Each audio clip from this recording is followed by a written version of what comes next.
future citizens in our democratic society. They're lovable, they're often exasperating, and they're continually trying with all their might to discover the meaning of what they experience. But in order to understand and live effectively in the world around them, they need our help. How we interpret it to them primarily shapes their emerging personalities and helps to determine how they will develop as citizens. She's a very inquisitive child, full of questions. Questions her mother faces day in, day out. These are beautiful. Let's get the flowers a drink of water. Need water just as little girls do. I want to do it. All right, dear. Let's start over here. Question after question, and Mother is the teacher. What Mother knows, right or wrong, she passes on to her child. And thus Judy learns in her own way and under Mother's guidance that rain is nature's way of giving flowers a drink. Every event becomes an exploration into the unknown. Hello, darling. Now, I want you to hold this quietly under your tongue. Why? Because it will show if you are well or not. And if you are, then you may go outdoors and play. Am I well, Mommy? Can I get up? Almost well. I think tomorrow you may go for a walk with Daddy. The child's never-ending whys often concern matters that are difficult to explain. Yes, darling, they're taking Mr. Jones away today because he's been ill for a long, long time, and he died. Why did he die, Daddy?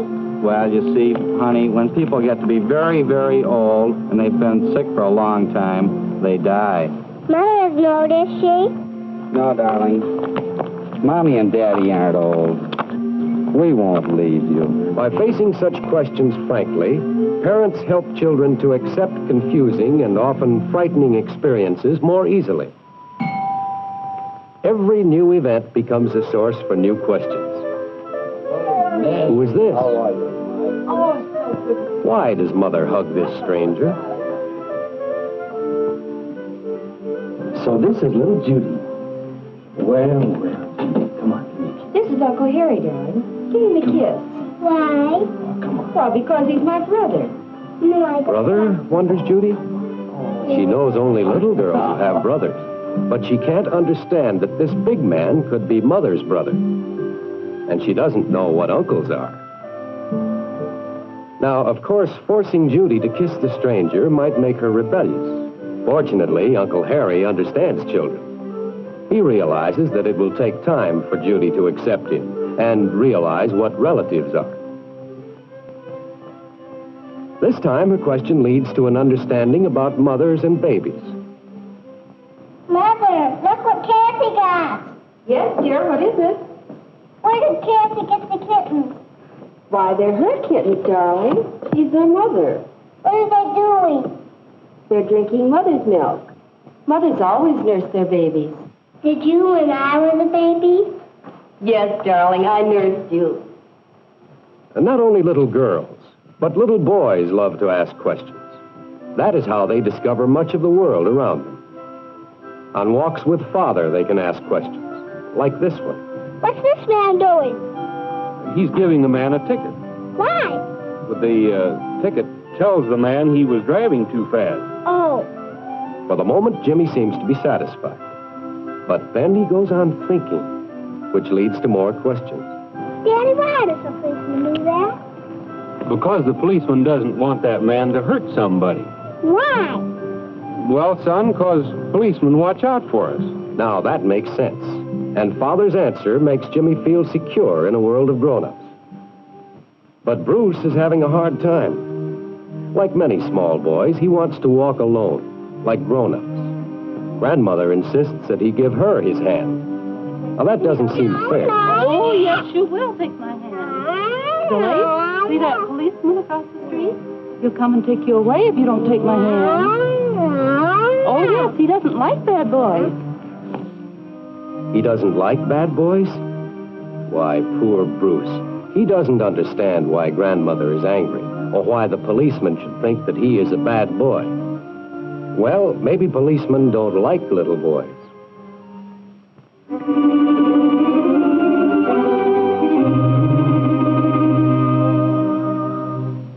Meanwhile, Jimmy and Father are returning home. Jimmy has enjoyed his walk, and now he is ready to play.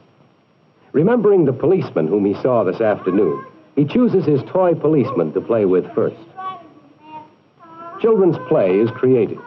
It stimulates the imagination. It is also instructive because it lets them play out and rehearse the many new things they're learning about the world. His make-believe world and the real world are not clearly separated. Oh, here comes Mommy to milk the cows.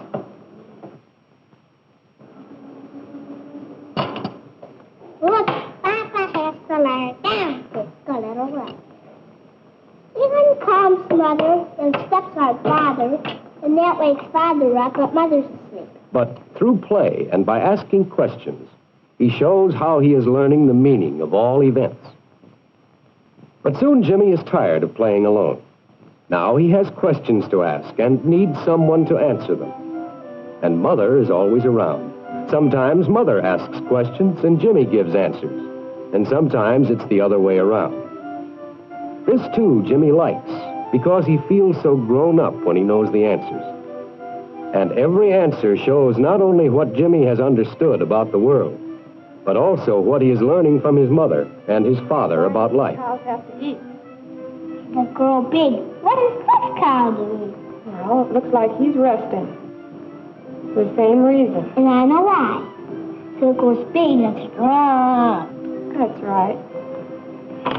Mommy, let's look at the police book. Police book? Uh-huh. All right. You know, I saw a policeman give a man a pickup once. You did? Do you like policemen? Yes, very much. Why? They protect us, and they have to watch out for us. But all children may not be as fortunate as Jimmy. Take Molly here, walking home from school after a day of disturbing experiences, which she is now reliving in her mind.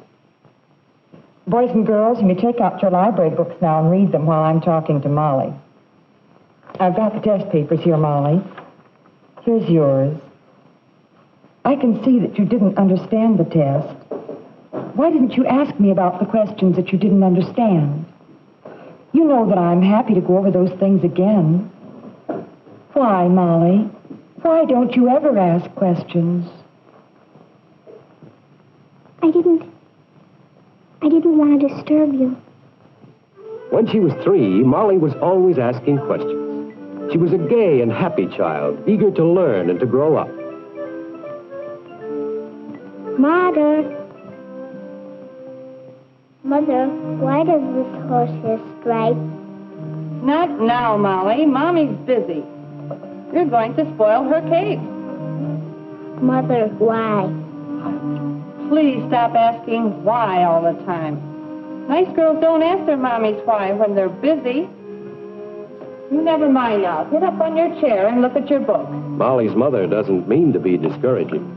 She's just a busy woman. And so little Molly goes back to her books. But soon she tires of them. There is no one to answer her questions and share her interests. Repeated experiences of this sort stifle her curiosity. A year later, she is what we call a well-behaved child.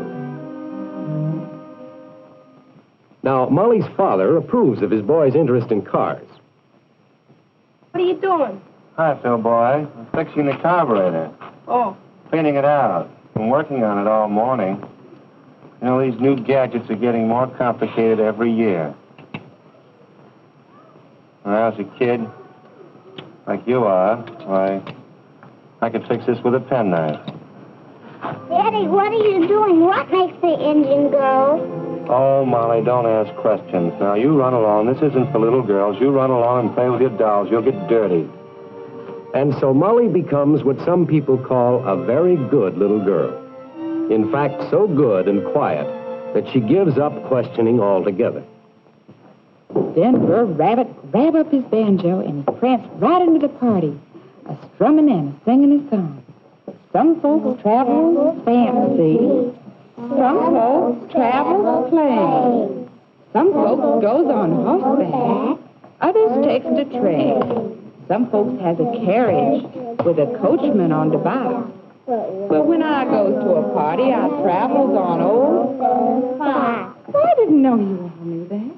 Oh, that's wonderful. Well, now I bet you can really answer some questions about the story. Wasn't that a funny story? Yeah. What were you going to say, Vicki? The rabbit, tiger, fox.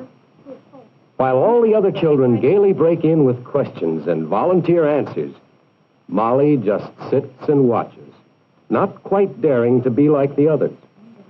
She doesn't dare risk annoying her teacher, who substitutes for mother in We'll talk school. about that one tomorrow and have the next story. Bye. Bye. Go ahead. Now we can get a pop. No, yes, popsicles later. Good morning, Miss Hart. Oh, hello, Mrs. Chambers. How are you? Just fine, thank you. And how is Molly doing in school? She's a darling child and so good, but very quiet. Molly, dear, your mother's here. Molly's always such a good girl.